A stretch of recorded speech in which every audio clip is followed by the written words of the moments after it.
He needs to know the truth. The truth about what? About himself. No one knows. No one but me. What up, y'all? So finally they dropped the king-size finale that we all have been waiting for. There is so much in the episode to pick through, so careful for spoilers if you have not seen the episode yet.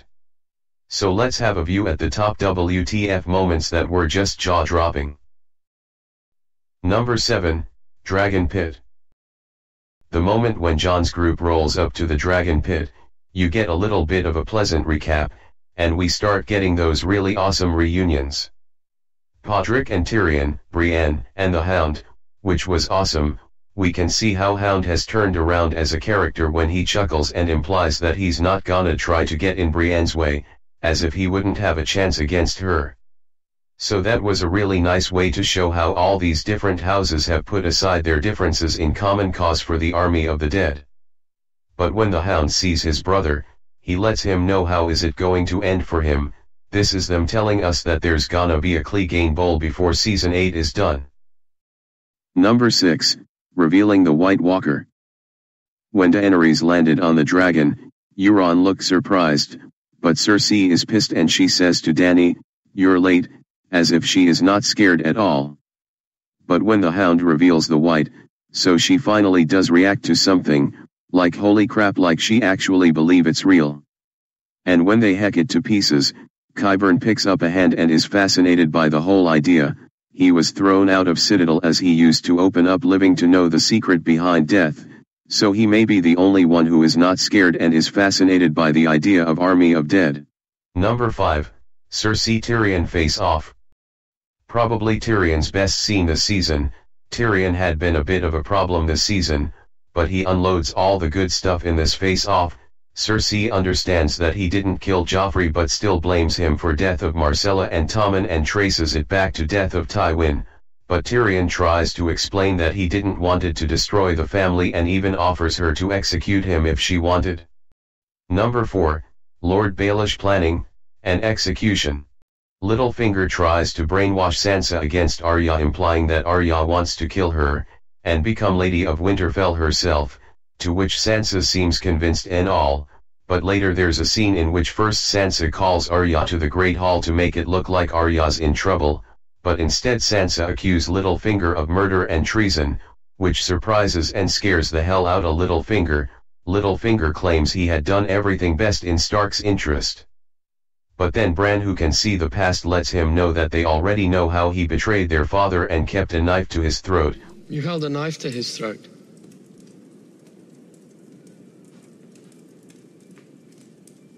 You said, "I did warn you not to trust me." Which scares the shit out of Lord Baelish.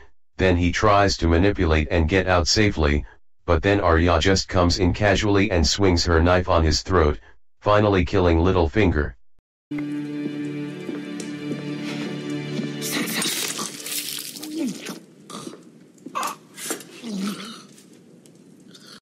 Number 3, the truth about Jon Snow. When Samwell goes to meet Bran, Sam tells him the secret marriage of Rhaegar and Lyanna mentioned in one of the Maesters book. Then Bran goes into one of his visions and checks out.